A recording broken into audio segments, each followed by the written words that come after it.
Hello, I'm Simon Owens, and you're listening to The Business of Content, a podcast about how publishers create, distribute, and monetize their digital content. This week, we're traveling back in time 12 or so years to when now giant platforms like Facebook, Twitter, and YouTube were still in their infancy and blogs ruled the internet.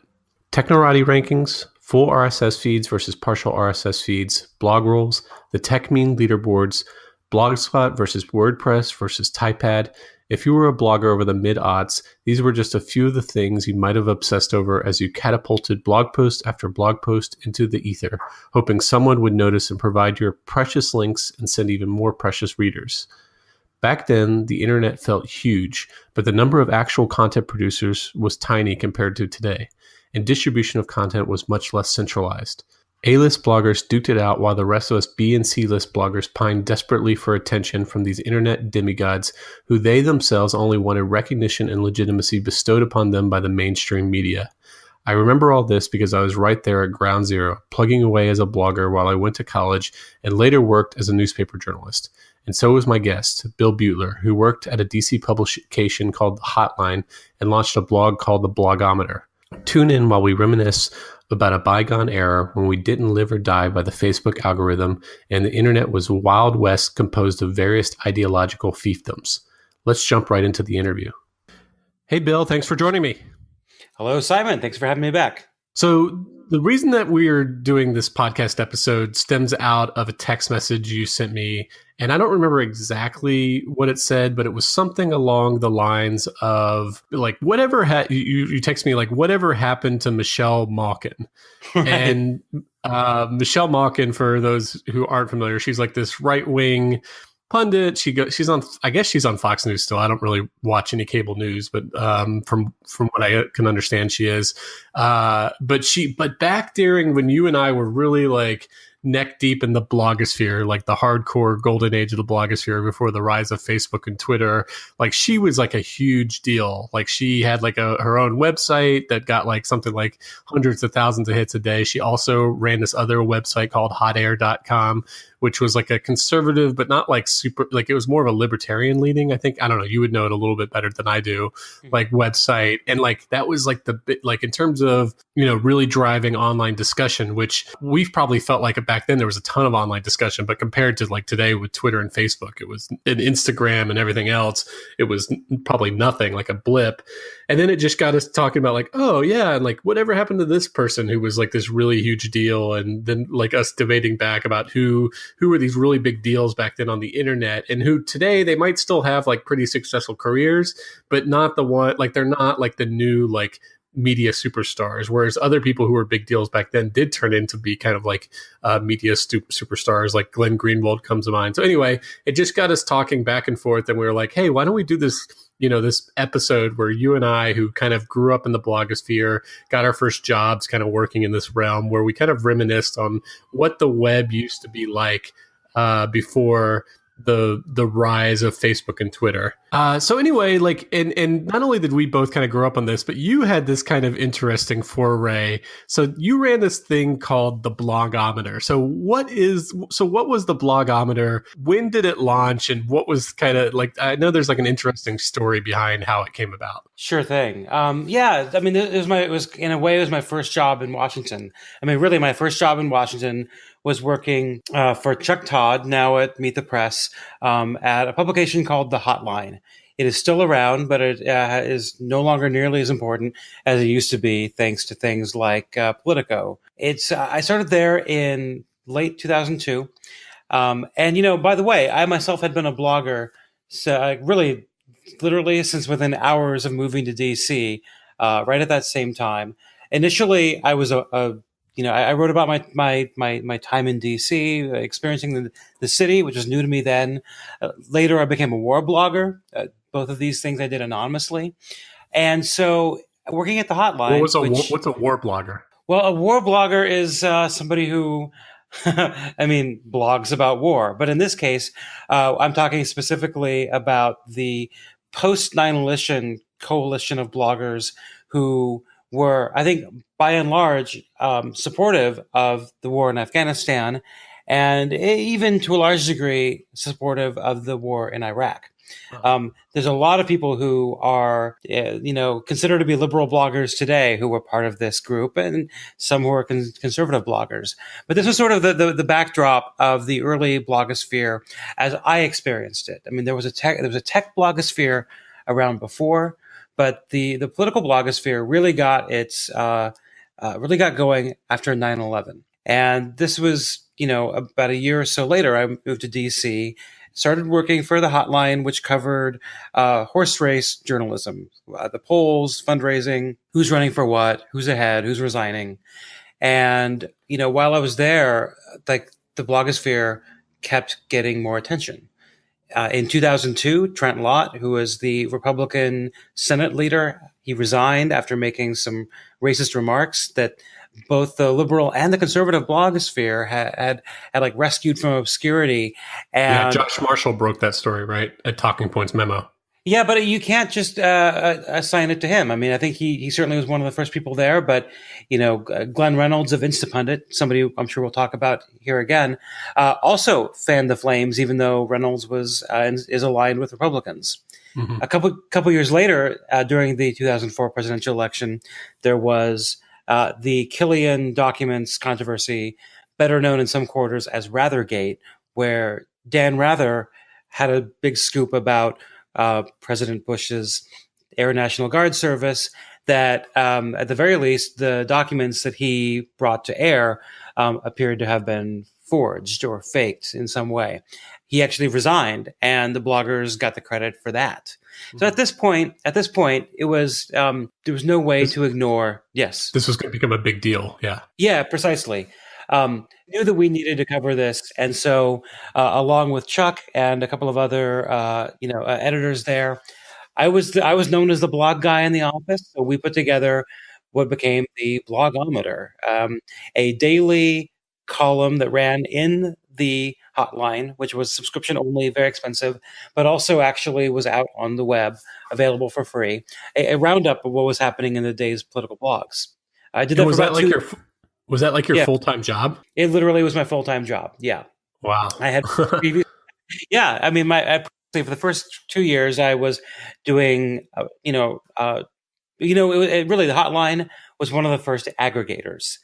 Long before Huffington Post or others made a thing of that. The Hotline, what it did was it aggregated the political news from all around the country. And so when I was doing the Blogometer, I was just aggregating what was out there in political blogs. Yeah, that's what it was. Yeah, interesting. So, so you were just kind of like, it was just like a daily roundup of like these are what these blogs are writing about. These are what this side of the blogosphere is writing about. This is what the crossover of going to war with. And we'll talk a little bit about these little skirmishes that were happening between the two. But that was kind of like just you following those kinds of things. Were you doing any original journalism, or was it mainly just aggregation and summary? A tiny bit. I actually went to go travel to Philadelphia for the ESCACon.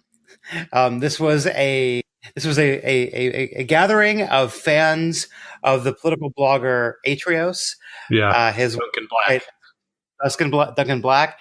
And among the attendees was none other than Paul Krugman. In the audience, he wasn't even on the panel. Paul Krugman showed up because he wanted to be there. I mean, this is an example of the burgeoning sense that there was a breakthrough happening, that there was this movement that was occurring, and that people from the mainstream media were starting to pay attention. Mm-hmm.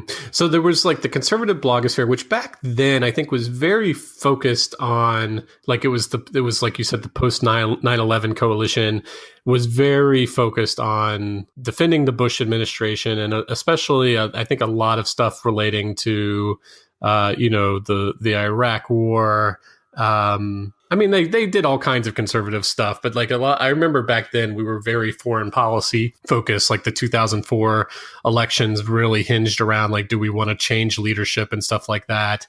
And then you had like the Netroots, which they were much more organization focused. Like, tell me if I'm wrong. Like they were organizing conferences. They were like recruiting candidates to like, Ned Lamont to Howard Dean and stuff like that, and raising money for candidates. So you had these like two sections of the blogosphere.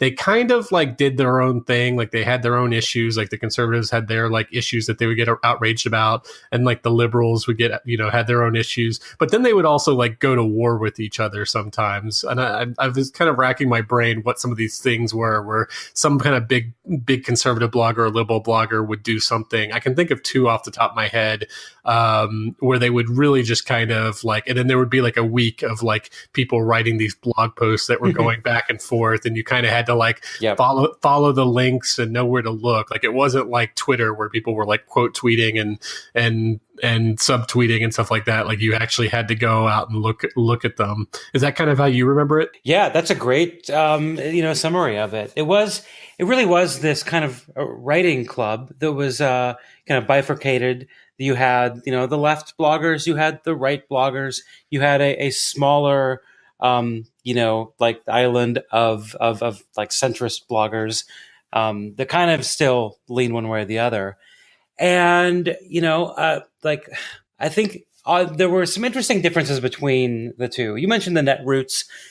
I feel like the two blogs that are most associated with this from the time period would be Daily Kos, which is still around, run by Marcos Melitsas, and MyDD, which is no longer around, run by Jerome Armstrong and to some extent Matt Stoller, who is still around, still around DC, still around Twitter. There are some, rivalries from back then that, were very like emotional at the time.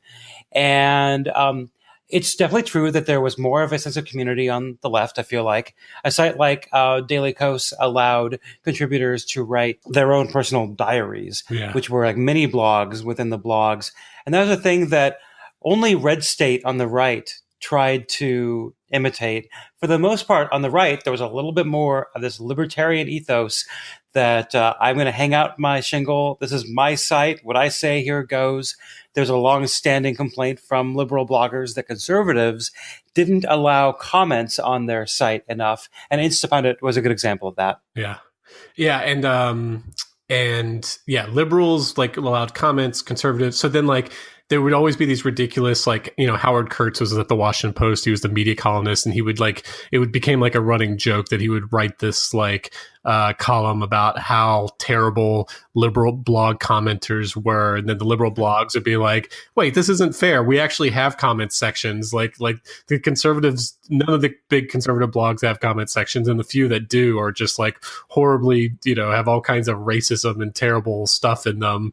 And I just remember that. And then speaking of Instapundit, he really was kind of like a kingmaker, because like I remember, I had my blog, and I'm sure you had similar, experience where you'd post an article or a blog post, and if you thought there was even a chance that Instapundit, it was run by this guy named Glenn Reynolds, who was this law professor in Tennessee or somewhere. Tennessee. And he just used to sit. I don't even think he read everything he linked to. There was no way. But you would just email him if you had even like something that you thought would appeal to him, and if you got like a link from him, then it was just this huge rush of traffic. And I'm sure like you did the same thing, right? Oh, absolutely. And I was quite successful for a period of time. And this is like back. I never had. Not that I had no advertising, but I had very, very occasional advertising. And he was somebody who could really like draw. It was all for ego, I swear. I kept a stat counter, I believe, was my actual favorite. Statistics long before Google Analytics became the was default. The best. Stat counter was the best, because you could go to all these huge blogs and look at their traffic, look at where it was coming from. It was so I used to spend hours just clicking through different blogs, stat counter, and to see how much traffic they were getting and stuff like that. I kind of missed that. It was this rare time when websites would like openly display their traffic stats. Yeah, it was early days before the value was fully recognized and accounted for.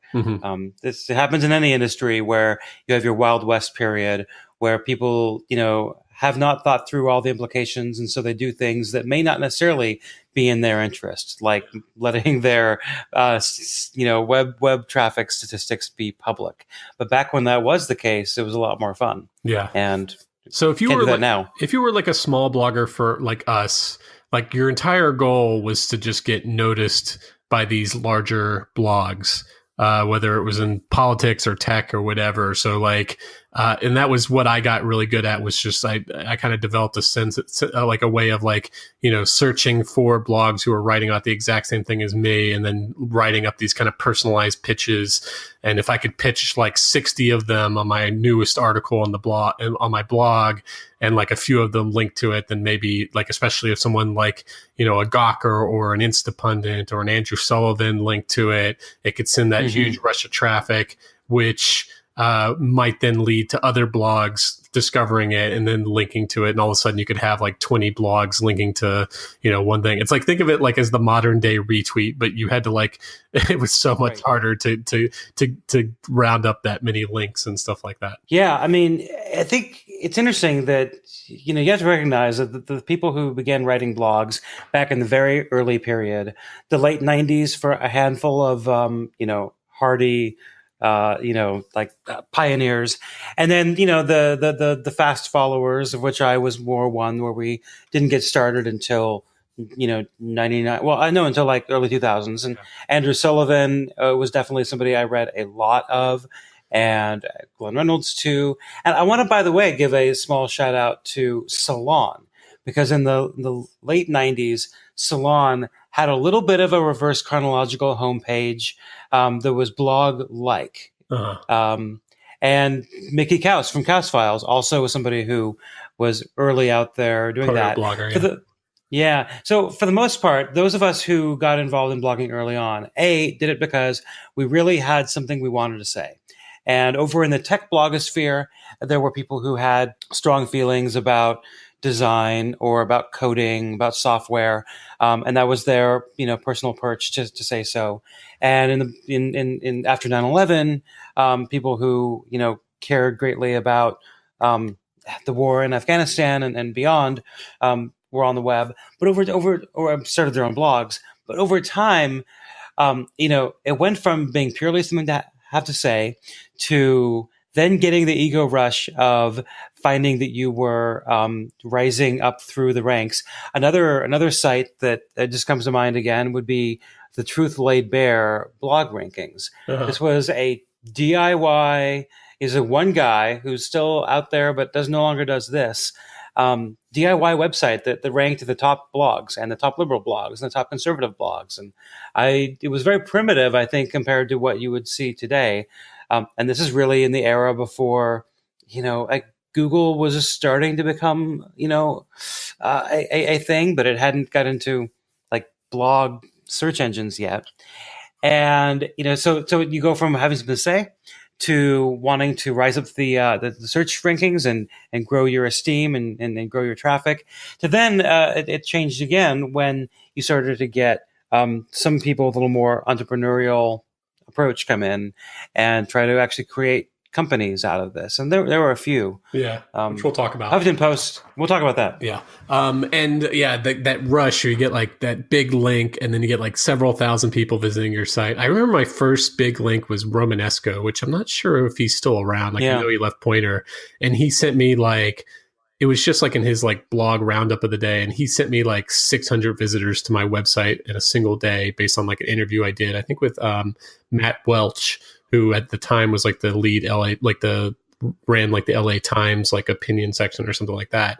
And I got like 600 hits, and that was just such a rush. And then later on I would get bigger and bigger hits, and you'd get like those 5,000 people on your website in a single day. And then it would just basically go back to what it was before. Like you might have picked up a few readers, but it wasn't like, oh, this post is blowing up. And then all of a sudden you would like have this huge readership or something like that. Like it really was, you had to build your blog like one reader at a time. You did. And to your point about Glenn Reynolds being a kingmaker, there were a handful of blogs that he really did, became A-list because of his constant attention. Yeah. I mean, the biggest example, we probably have the same one in mind. Yeah, Ann Outhouse. Yeah, absolutely. Yeah. And she still does that. I'm pretty sure. I haven't been there in a while. Yeah. Yeah, like he would have like some bloggers he would link to on a daily basis, and Outhouse was this like she was like the token liberal, wasn't that her kind of role of like even liberal and Outhouse says that was like her role, right? That like pretty much, yeah. Where she would always be criticizing the left, but she was supposedly like this liberal, and he linked to her like 3 times a day, and so she kind of built this kind of huge audience because he was the kingmaker who kind of bestowed that on her.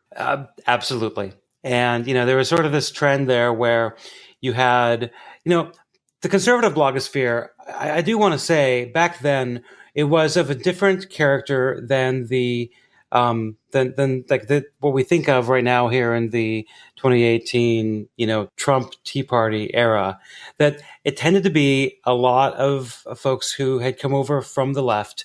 A really good example would be, and somebody else that Instapundit loved to link to was Little Green Footballs. Back when Charles Johnson meant somebody other than the hard right, the white supremacist. Right. Yeah. Poor Charles Johnson, although he did his time as a arguably racist blogger too. Yeah, he was palling around with like super anti-Arab, anti-Muslim people back then. He was. Well, so Little Green Footballs, a website that is still operational today. I checked. I hadn't been there in years. I mean, this guy, the other Charles Johnson, a hippie who lives in LA and plays jazz music and rides his bicycle everywhere, is one of those liberals mugged by reality on 9/11 and becomes what I think he referred to as like an anti-Semite blogger. Like his thing was to call out the anti-Semitism in the Arab world and to support the Bush administration's actions in the region.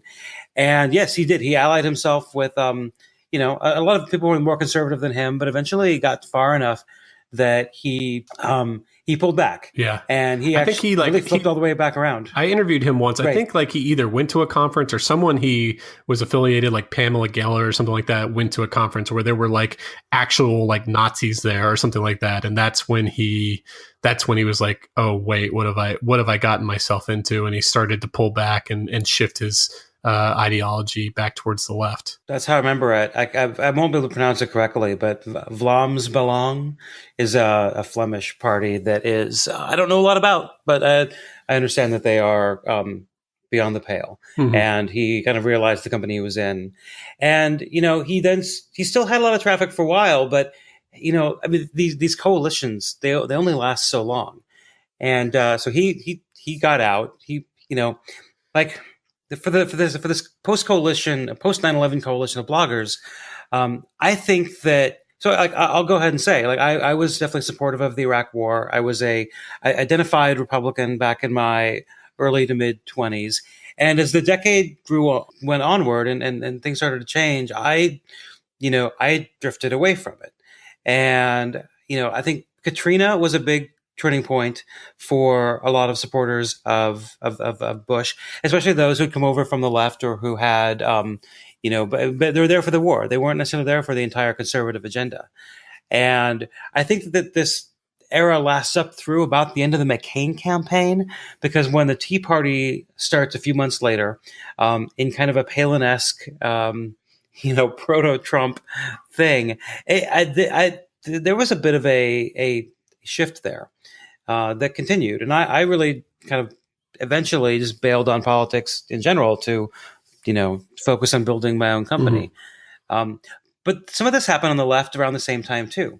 And, while I was thinking this over about, what happened to the conservative and liberal blogosphere, I actually reached out to a couple of guys who are in a similar boat, I suppose. So, Matt Lewis and Bill Scher, who are columnists and broadcasters and podcasters themselves, also they have a long running weekly political conversation show on bloggingheads.tv.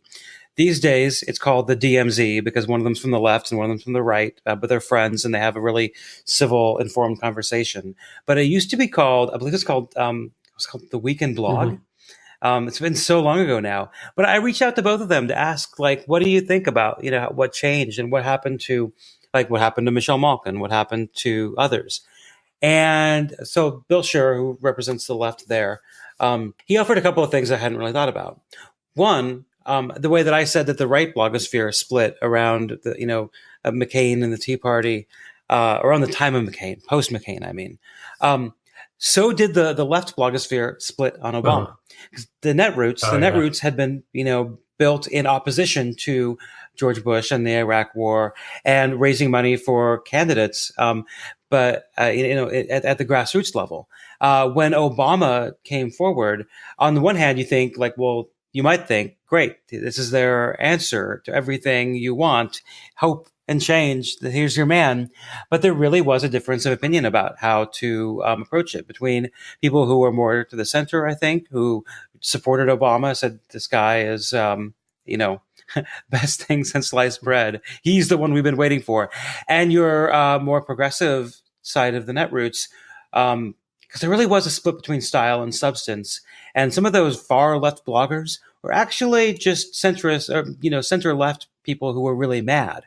And the people who were actually towards the left kind of split off in a different way. And do you remember Puma blogs? Yeah. Like that was like, oh my God. Yeah, like so there were Jesus, yes. There was the Obama supporting blogs, and then there was these Puma blogs, which I think a lot of I was a big Obama supporter over Clinton back then, which is ironic because I became a big Clinton supporter over Bernie Sanders later on. But the Puma blogs, we always just suspected they were just wolf in sheep's clothing. They were just conservatives and that were trying to just stir up drama within the lefty blogosphere. But yeah, they were Clinton supporters who vowed never to support Obama, and those two sides of the blogosphere went to war. And I remember there was a famous Puma blogger who claimed that there was some infamous tape that he hadn't seen, but he had talked to someone who had seen of Michelle's Obama's infamous kill Whitey or something comment that something magically never actually was revealed, and that was kind of the big war that was going on between those two when the left blogosphere basically split in two. It was the P tape of its era. So I don't. But tell the people what it stands for. I can't remember what it stands for. Oh, okay. I do. It's part. Yeah, the thing is, I'd forgotten about it entirely until you just mentioned it. It stood for Party Unity My Ass. Oh, wow. Yeah, I don't remember that at all. I just remember the word Puma. So I don't want to dwell too long on the political blogosphere because there was a lot of other stuff that was going on. I want to briefly touch on the tech blogosphere because it used to be really fun back then in a way that it isn't now. You could blame, I don't know how much I mean, you're a tech guy, you're more of a tech guy than me in some respects, so you probably are somewhat familiar, but you had your accusations that the tech blogs were just basically reprinting press releases, and they got that. But there was also some real personality back then, and one was from this guy Michael Arrington who launched this blog called TechCrunch. He had sold some other. He was this tech entrepreneur who had sold this other company, not for billions of dollars, for low millions, but it was enough to where he could he didn't need another job, so he just started this site called TechCrunch and was just blogging from his apartment, and he just grew that into what at the time was just such a I remember when tech companies used to cower in fear at Michael Arrington, of his wrath. They would go and kiss the ring, they would show up at his apartment and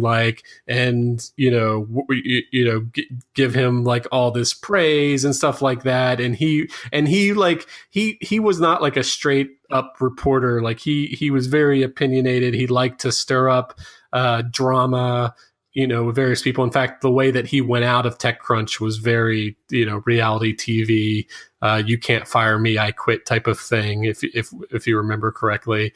And I don't know. And then there was this other character, Jason Calacanis, who had started this company called Weblogs Inc., which was the first major sale of a blogging network for $25 million to AOL. But he was kind of this crazy, kind of unhinged guy. And he and Michael Arrington, I remember they created what was their conference? Do you remember? TechCrunch Disrupt. TechCrunch. But they joint produced it. But then they had a huge falling out, and then I think Calacanis was going to go and start his own. I don't know. Remember that when Mike? We thought Michael Arrington was going to be you never hear from him anymore. But he was just this huge freaking deal, and he really swung his what around, and like was always like drumming up drama and stuff like that, and all these tech blogs were super competitive with each other for scoops and who had the exclusive on this thing, and that'll lead us kind of talking to like the tech meme wars. But what did you remember about the tech blogosphere? Wow. I mean, to be sure, there were a lot of people beyond those two who did a lot of good work and who, wrote really compelling, interesting things. If you go way back to the beginning, if you count Jason Kottke as part of the tech blogosphere, I'm not sure I do. Which is yeah, but I mean, he's from that circle, though. He his wife was a co-creator of the Blogger software that sold to Twitter. So he sold to Google. He's thank you. I'm getting confused because same people, because then the same people created Twitter, although not his wife at that point.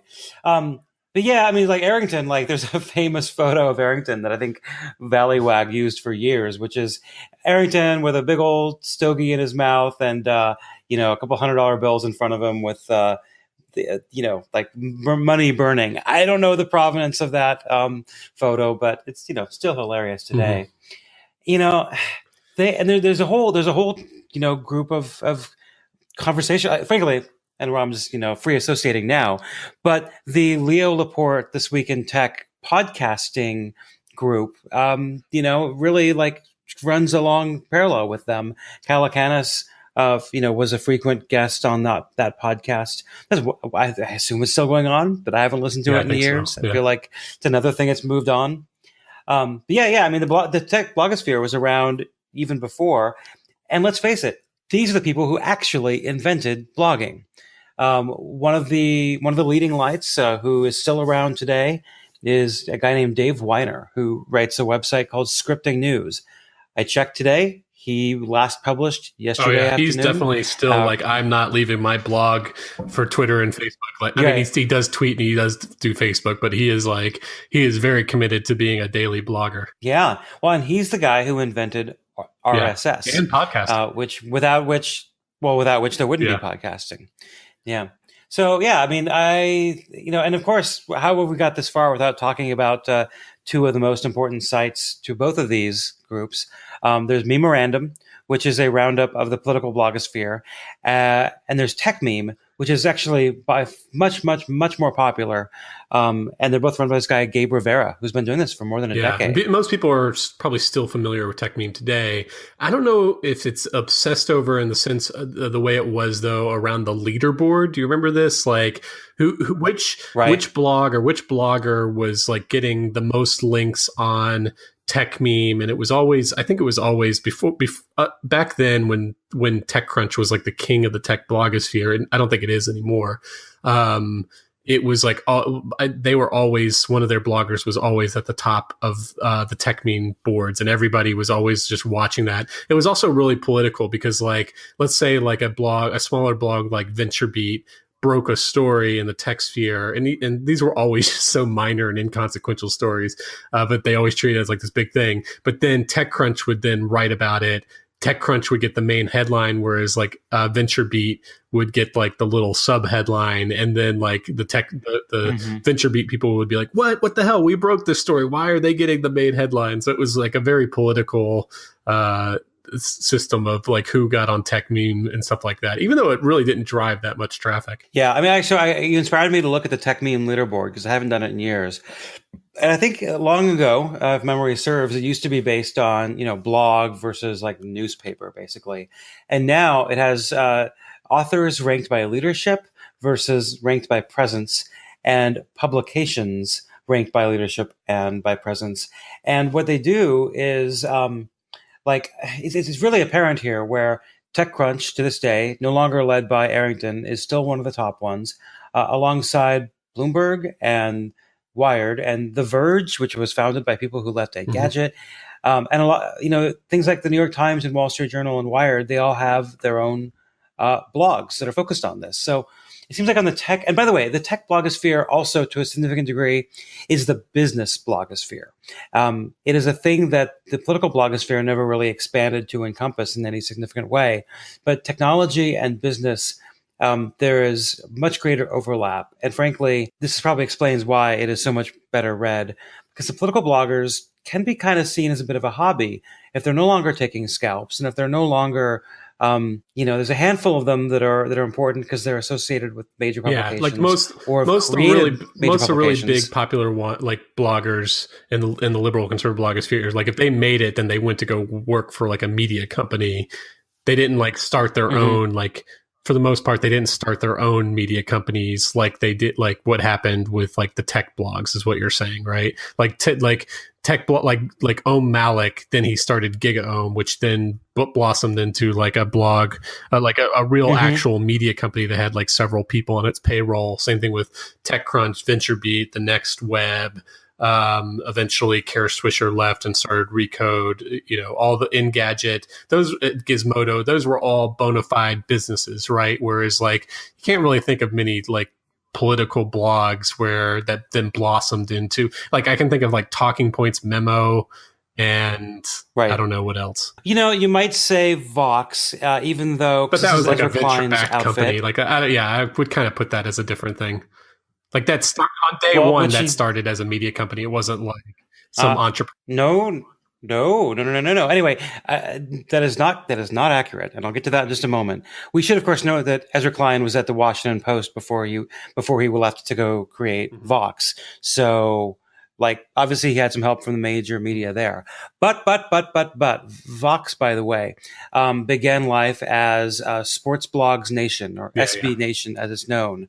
Right? They decided to take the name of their flagship, at least their political politics flagship, at a later date. But this is a broader network that has Eater and other publications, and The Verge under its umbrella. But certainly, like few people. No, hold on. Hey, I'm going somewhere on this. I swear to you.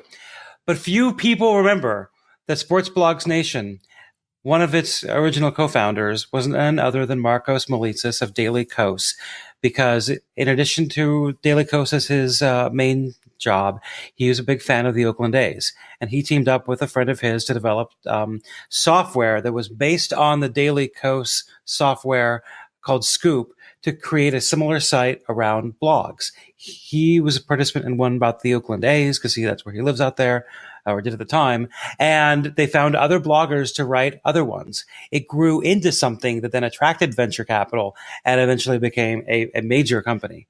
But there's some twisted I have some quibbles with you on the Ezra Klein thing, but super side note with Marcos Melitsas is I still to this day cannot determine what his involvement with Vox Media is. Like he's always kind of name checked as a co-founder, but there was never like some kind of like Marcos Melitsas sells his stake or Marcos Melitsas exits from Vox Media or anything like that headline.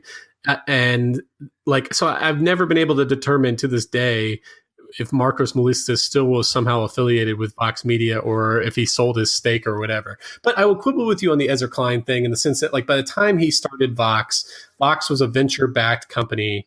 And like he went in, he had like a budget, like to hire a bunch of people, like and like you said, he came from mainstream media. I mean, he came from the blogosphere. Like he was originally Pandagon was his first like blog he wrote for, but like he like I wouldn't put him in the same era of like Talking Points Memo where that was just Joshua Marshall by himself making no money, just like writing on the side, and then eventually grew in popularity and then started getting enough in advertising until he could start hiring people. So like that, like it was a very corporate thing by the time that like Ezra Klein left the Washington Post and started Vox, I would say. Well, it is not quite the bootstrap story that Josh Marshall can tell. Although for all I know, Marshall, received funding along the way. He received like he took a small amount of money, like, but well into his tenure of growing that company. Nevertheless, I will not take anything away from Ezra Klein's accomplishment in creating Vox. He had to be in a position where somebody was willing to give him the money, whatever form that investment came. So he played a a game of, I'm searching for the right metaphor here, where he leapfrogged or he, bounced from one thing to the next, up, and as successfully as anybody has. He was certainly more entrepreneurial than go. your average political writer, is what you're saying, and I think I would Absolutely agree with you. Yeah, that is what I'm saying. And by the way, about Marcos and his Molitsas, by the way, if we're going to do this, you could just call him. You could just call him Marcos if you want, or just Kos, which is his handle. Yeah, Kos. I was there. I mean, I remember that when he was doing as Sports Blogs Nation way back in the day. So you're right. I don't believe there was any reportage around when he. So I believe he probably did sell out of it. It wasn't really what he wanted to do, and it wasn't necessarily what he was equipped to do. I mean, Vox Media today is run out of New York City, and it has, minimum hundreds of employees. So it just wasn't his. As it started to grow, it needed real leadership, and that wasn't what he was going to do. So let's now talk about some of the things like the blogosphere ecosystem that I don't know how obsessed you were with some of these things, but I just remember it's just funny, like all this drama, this thing that people used to talk about, that if you were someone 10 years younger than us who didn't really like get started on the into the political or tech media until after like Twitter and Facebook were kind of dominant, like they wouldn't even know what the hell we were talking about. So like one was like blog search engines, and the first really on the scene was this site called Technorati. And I remember I went to it all the time. So it was a search engine that only searched blogs. And the reason I think we were mostly obsessed with it, like I certainly did searches on it all the time, especially when I was doing research. When I was just looking to search what the blogosphere was writing about some X or Y topic. But they also did the Technorati rankings, which was your ranking within the entire blogosphere based on the number of inbound links you had from other blogs within, I believe, the last 6 months. Were you as obsessed with like checking your Technorati ranking as I was? I'm afraid I was. Yeah. I wish I remember how far up I got, but it was always, it was a daily obsession. I remember I once for a brief period of time broke into the top. I never broke into the top 1,000, but I broke into the top 10,000. And then they had like the top 100 leaderboard that actually like listed the top. Yeah. Like once it got past the top 100, you had to manually search to figure out where someone was within the rankings. It wasn't like you could keep clicking and just see, 100 through 200, 1,000 through 5,000 or anything like that.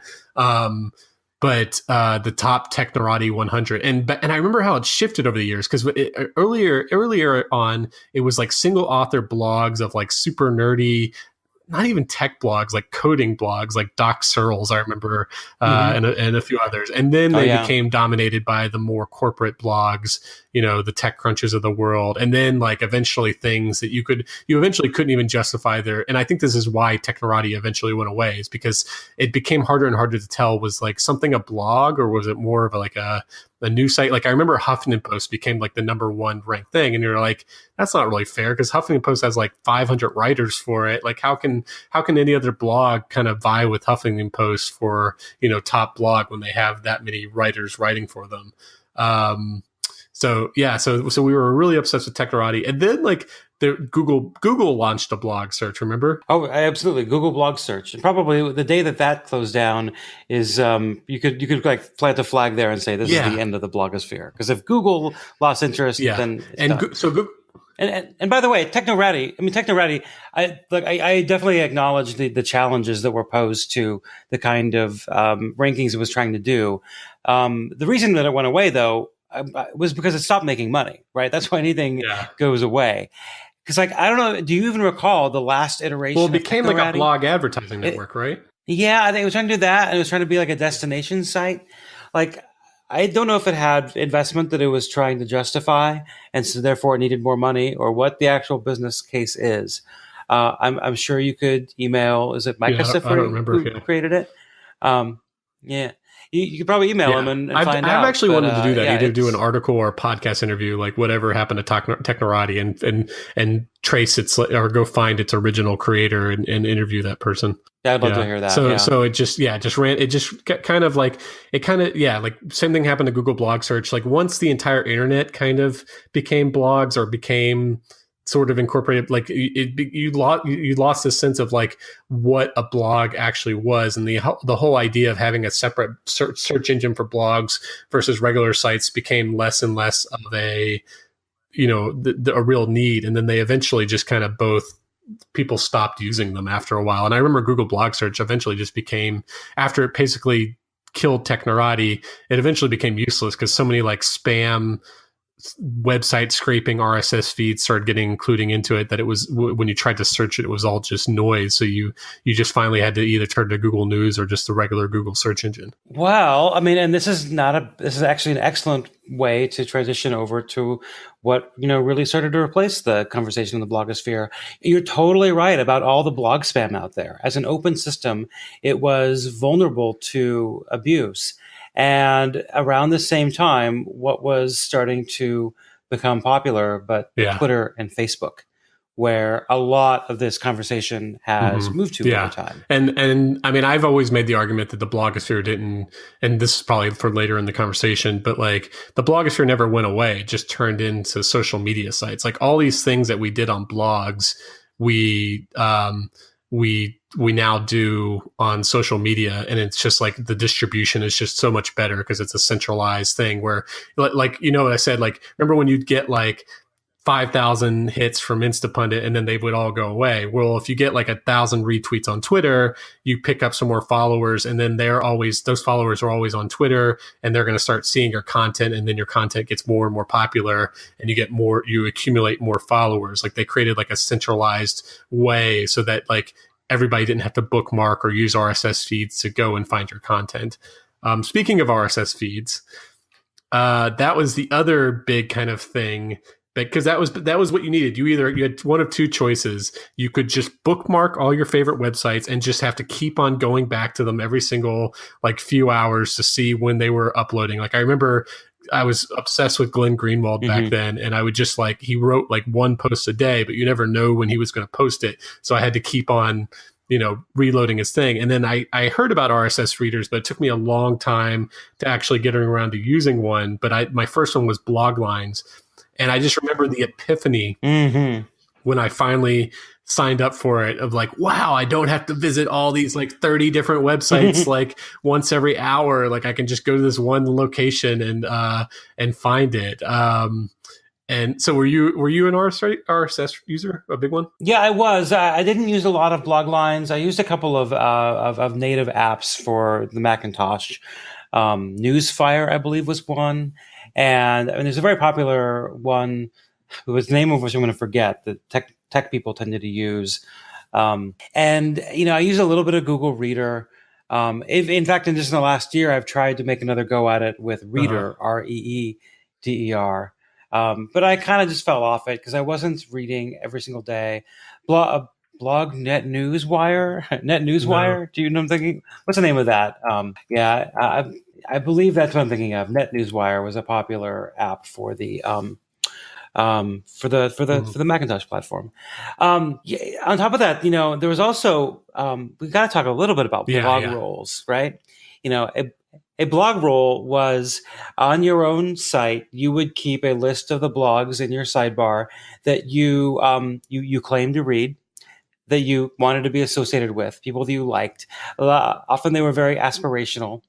And, I certainly, when I wrote had my own blogs, I put in the sites there that I wanted to be affiliated with. And it was a way to get an idea, as you land on a blog, a way to get an idea of what they represent or who they're from. And, it was an interesting kind of curation project. But these definitely could also grow to be unwieldy. And there was a kind of in the same way today that if someone follows you on Twitter, there's a question of whether you're obligated to follow them back. There was this, there was a bit of the reciprocality on Blogrolls. This is primarily the political blogosphere. I could speak more to it on this side. But of course, there was also some, big dogs like an Atrios or like a Daily Kos, where they didn't have to link back to you. In fact, a Kos would prefer that you create a diary on his site. They would get that advertising. And so Bill Scher, who I, talked with about this weekend, reminded me that in 2007, there was a very controversial and you could say traumatic event that occurred, and it was called Blogroll Amnesty Day. And this was when Atrios and Kos both Oh decided yeah. to clear out their blog rolls. Yeah, I'd completely forgotten about that. I don't know if I really was that aware of it at the time. Um, but yeah, you can if you go Google Blogroll Amnesty Day, you can find people talking about it and how Oh yeah, you wasn't it because like know they were being upset they accused were. of rolling up the drawbridge basically behind them, like they had Yeah, made so it, it and really now they weren't going to no longer help the little blogs yes. anymore and stuff like that, something like that. Yeah, that was it. It hurt the smaller blogs. It hurt their feelings, and it probably should get mentioned as a beginning of the end, where yeah, the larger and the smaller sites separated. That said, these days, I mean, like what Atrios does, he still has like a small group of by small, I mean a couple hundred people, a couple hundred comments in a post. Yeah, There's this very small group for which that's still a thing, but his blogging style always lends itself to Twitter yeah, better. yeah. Same with And Instapundit. you and and I went back to Mickey Kaus, who once upon a time was one of my favorite bloggers. I love the contrarian, um, ethos. He Another token liberal as who conservatives loved to link to. Right. Well, then he went. He was interesting when he was a liberal. The conservatives liked, or he's a liberal who had criticized liberals. But when he just became a conservative crank some years later, going to Daily Caller, he lost what was special about him. Yeah, He also became very one note on the immigration. issue Yeah. of immigration.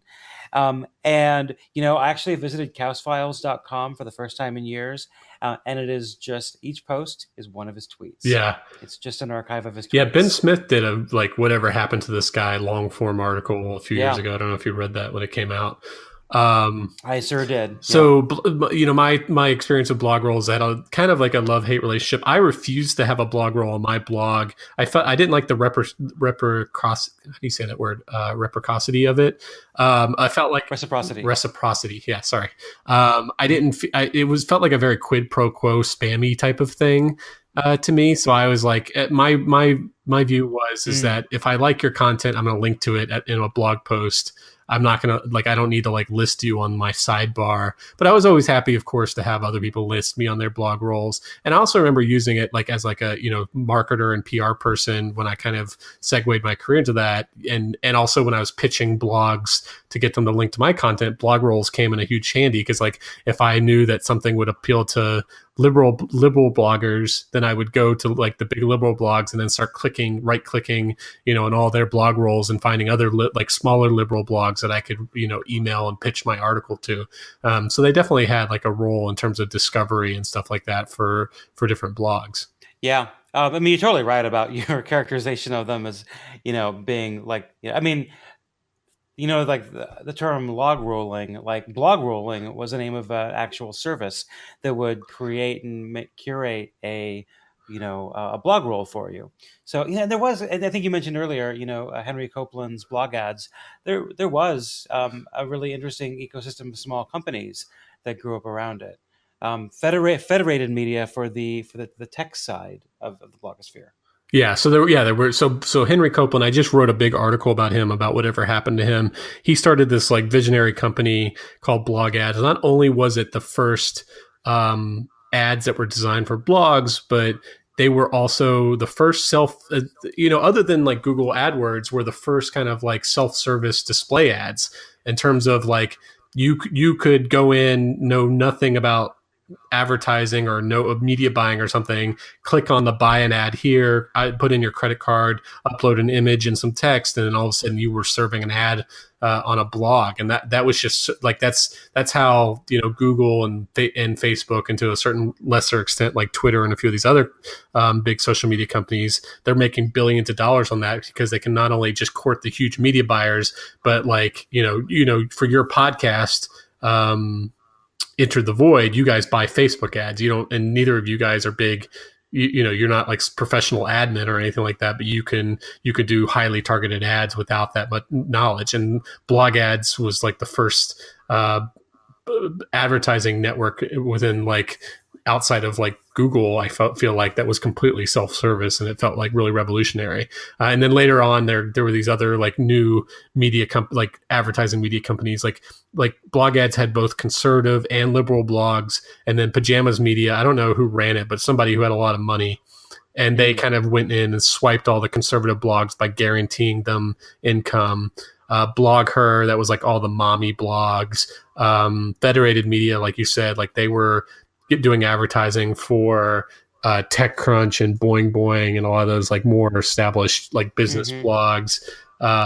Most of them are gone. They're all gone, just about. They are, yeah. Federated Media sold out, I think, most recently. Well, so Pajamas Media, I can speak to. It's still around. It was, but it's a shell by, of its former self, right?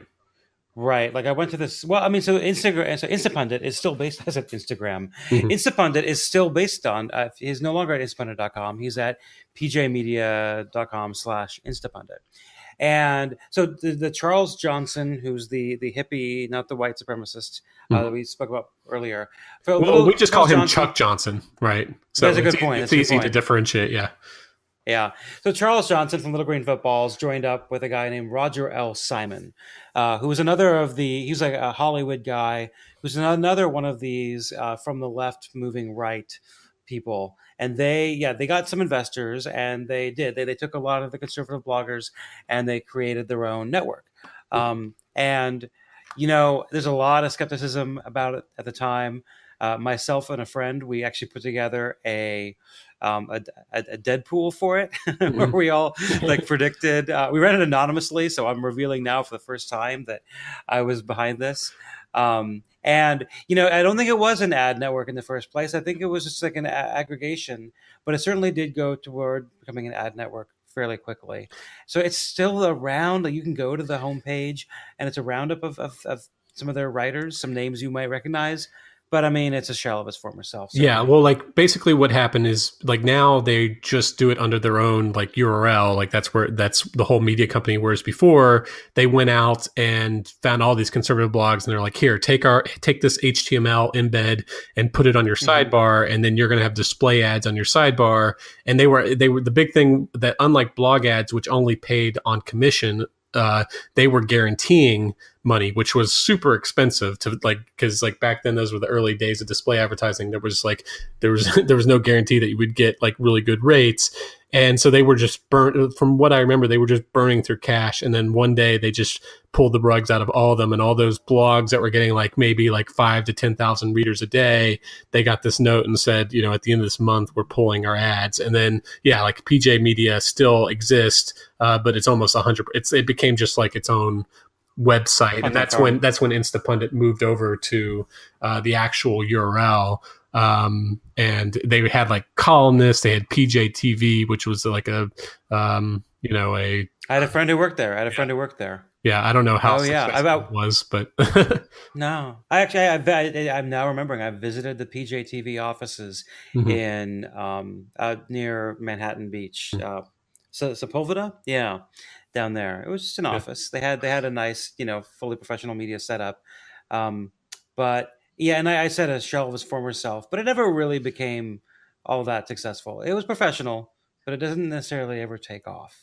Yeah, and this kind of goes back to what we're talking about. Like everything back then to us seemed so big, but the internet was so tiny back then compared to what it was today. So like these things were all a big deal to us, but like nobody heard of these things. No, like very few people remember them like that. Like they're not like, they were never that big of a deal in the grand scheme of things. Anybody who's still listening to us right now is somebody who definitely was there back in the day and wants to reminisce. Because if this is all stuff you've never heard of before, I don't know why you're listening. I don't know. I feel like it'd be fat. Like if someone like started talking about early 90s internet where I wasn't wasn't as cognizant of what was going on, I might stay around and listen to the whole thing. But I don't know. It's something I'm obsessed with. So speaking of things that aren't a big deal today versus things that are, we're running out of time. I'd love to quickly go through these people were so big back then. They had hundreds of thousands of readers in some cases. I will go through very briefly kind of like these here's a term you haven't heard in a long time, A-list bloggers. Remember that? Yeah, right. And so go through these A-list bloggers who were big deals back then, and ones who don't seem to really be big deals now, and then ones that did really blow up. Hmm. So we'll quickly go through and kind of make our cases. So our original one was Michelle Malkin. Right. Would you argue she not only ran her own site, she ran hotair.com. She was also a regular on, she sometimes even guest hosted for Bill O'Reilly, who was the king of cable news, had the best ratings Yeah. in cable. So had a huge, but then she had a falling out with him when she went to war with Geraldo Rivera, and I think Bill O'Reilly took Rivera's side, and then she basically got banned from the O'Reilly factor, and then she sold Hot Air, and then you said she later sold this other site called Twitchy that she created that was like a aggregated like conservative versus liberal Twitter. And Right. I don't know. I would say she's not a big deal anymore, right? No, she's not. I've not about her in years. Yeah. But if you go to her website, she still does not blog as much. Hmm. But she used to live in the DC area. She moved to Colorado, and she, wrote. I remember she wrote a book about like defending internment camps like a decade Yeah. ago. Yeah. She was like, she was like right behind Dan Coulter in terms of the media being on, a hair trigger alert to freak out over something she said, but nothing she said in years has freaked anybody out. And I do think that I don't think her politics have changed. I would think that she would, if anything, thrive in a Trump nativist era. But for whatever reason, yeah, I Hmm. do not know the reason. That's the biggest mystery. I don't know what happened Yeah. there. And then the other one I had was Glenn Reynolds. I don't want to dwell too much on him, but we kind of agreed that basically what he was doing, like short, pithy posts, got swallowed into Twitter. Like everybody's an Insta pundit now that they have Twitter and Facebook, and so it kind of made him a little bit less relevant than he is today. I agree. I think the fact that he was so closely associated with pajamas media, that there was sort of a fizzle by association. It didn't take off, so he didn't necessarily get any bigger. Hmm. Like if you look at his site today, he's got a couple of co-bloggers, so it kind of waters down the perspective. He doesn't really write anything interesting, but if he does, he does have a column for USA Today. So Hmm. that's where he puts anything that he might want to say. And the last time I heard about it was when he got in trouble for writing something that people thought was, I don't know, racist. I can't remember. Yeah. You can look it up if you want. And then the big surprise for me was Michael Arrington, because he really was so important back then. But he basically kind of, I guess he just sold out to AOL. I don't know. It just seemed very uninspired. Like, why was he selling to AOL? But he sold his TechCrunch to AOL for $25 million. And then there was this whole hullabaloo about whether he was going to become independent, like be independent, or AOL would have sway over him. And then AOL bought the Huffington Post for $300 million and then Mm-hmm. made Ariana Huffington, who, let me put her definitely in the column of people who made it. And we'll talk about that very briefly. I Mm-hmm. can't stress how close we are to running out of time. Yeah. And then he famously started his own like angel investing thing or something like that. And he famously got fired by Ariana Huffington. They had a big clash, and he went out in a Mm-hmm. huff. And then we just never, like, he's doing like cryptocurrency stuff now. Like, he's still in investing, but he's definitely doesn't like strike fear in the heart of tech startups anymore like he used to. No, he's got out of the game. I'm sure he's still smoking cigars and burning money, Yeah. but not in public. So, any other people who you think like were just huge back then, who just like completely disappeared off the radar, or You just know, they never became like yeah. media superstars? I would say. Well, most of them did not become media superstars, but somebody who was briefly and then really dropped out, not dropped out, but just sort of faded, probably would be Marcos Melisis at Daily Kos. Yeah. He got on Meet the Press. He was a big name. He was at the forefront of a movement, and I think that he lost his mojo in the Obama years, and that really the Obama's presidency, really changed the equation for a lot of these. Political activist to that era. And he just kind of lost his particular relevance. Now, granted, he still is around, and Daily Kos runs a polling operation Hmm. that is considered reputable and gets cited frequently.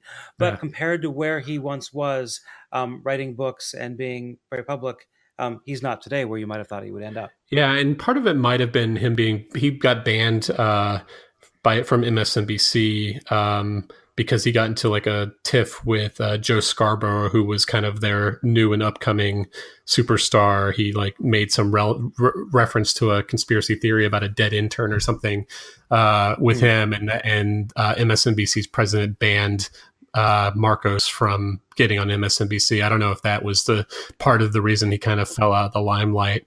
So let's talk. Ezra Klein was banned. Ezra Klein was banned from MSNBC for a while too, and Really? he's Why did that happen? there now. Oh, this was an errant tweet. The pointy dick tweet. Oh yeah, spiky acid tip dick. That was that. About the now late Tim Russert. Yeah, I mean, look, Ezra Klein clearly had value. That as somebody who did a lot of, it was like healthcare reporting that he did. That was something that. So really, like reporting and actually bringing new ideas turns out to matter. If you are just an opinionator, which is what most of bloggers did, that turned out not to have so much value as we got further down the road. Yeah. So speaking of Ezra Klein, my list of like bloggers that did become celebrities: Glenn Greenwald. He started out on Blogspot, later went on to Salon, then went to The Guardian, and then broke the what's that guy's name? The guy who's now in Russia, the whistleblower. Edward Snowden. Yeah, Edward Snowden's story, NSA, all that kind of stuff. Now he had, like, Glenn Greenwald is his own movement. Like if he tweets at you, especially something angrily, you get like a swarm of people coming after you. He's he's on TV all the time. He is like a huge freaking deal. And he's like a celebrity journalist, I would say. Andrew Sullivan, who like just went from the like having his own blog to the Atlantic to Time at some point, if I remember correctly, to the Daily Beast, and then famously went out on his own and now is at New York Magazine. He's not like on TV a lot, but people, whenever he has a new column come out, it's usually saying something asinine, and it gets like a lot of he starts trending on Twitter. I definitely like him better than you do. I think that he's frustrating, but brilliant. But don't forget, though, he's not a blogosphere. Even though he was one of the first bloggers, he did that after he was the editor of the New Republic. So he's an old media guy first.